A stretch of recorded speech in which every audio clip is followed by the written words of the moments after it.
Ladies and gentlemen, wear sunscreen. If I could offer you only one tip for the future, sunscreen would be it.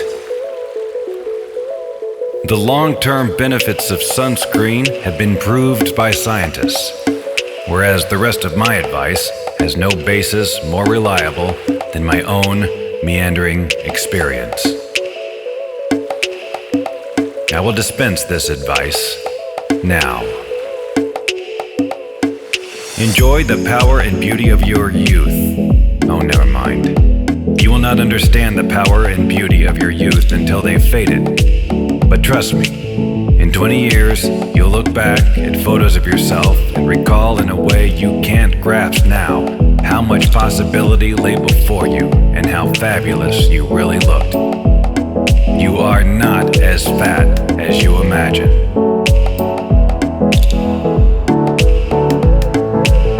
Don't worry about the future, or worry, but know that worrying is as effective as trying to solve an algebra equation by chewing bubblegum.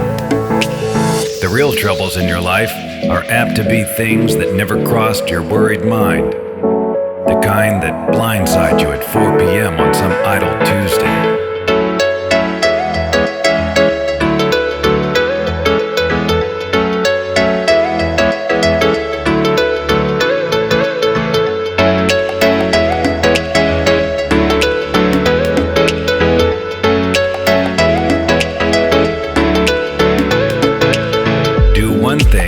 Every day that scares you.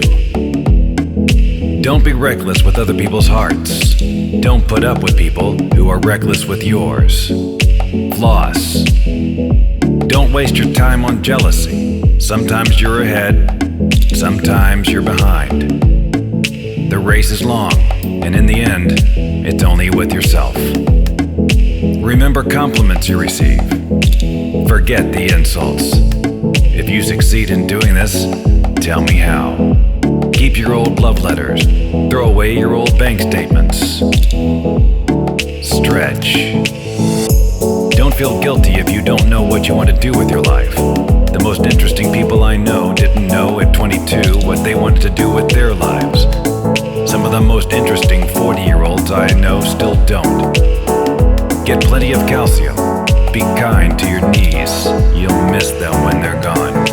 Maybe you'll marry, maybe you won't. Maybe you'll have children, maybe you won't. Maybe you'll divorce at 40. Maybe you'll dance the funky chicken on your 75th wedding anniversary. Whatever you do, don't congratulate yourself too much, or berate yourself either. Your choices are half chance. So are everybody else's.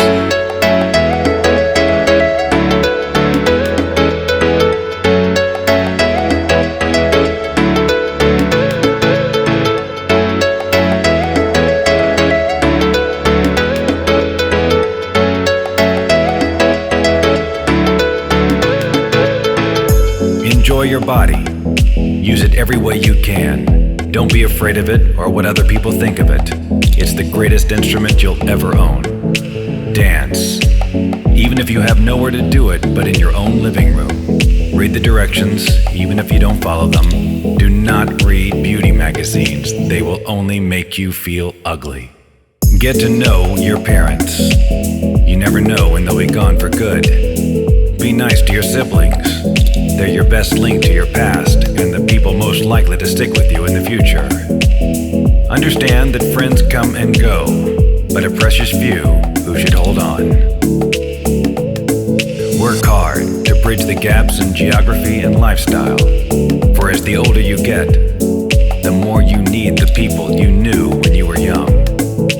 Live in New York City once, but leave before it makes you hard. Live in Northern California once, but leave before it makes you soft. Travel. Accept certain inalienable truths. Prices will rise, politicians will philander, you too will get old. And when you do, you'll fantasize that when you were young, prices were reasonable, politicians were noble, and children respected their elders. Respect your elders. Don't expect anyone else to support you. Maybe you have a trust fund. Maybe you'll have a wealthy spouse. But you never know when either one might run out. Don't mess too much with your hair, or by the time you're 40, it will look 85. Be careful whose advice you buy, but be patient with those who supply it. Advice is a form of nostalgia. Dispensing it is a way of fishing the past from the disposal, wiping it off, painting over the ugly parts, and recycling it for more than it's worth. But trust me on the sunscreen.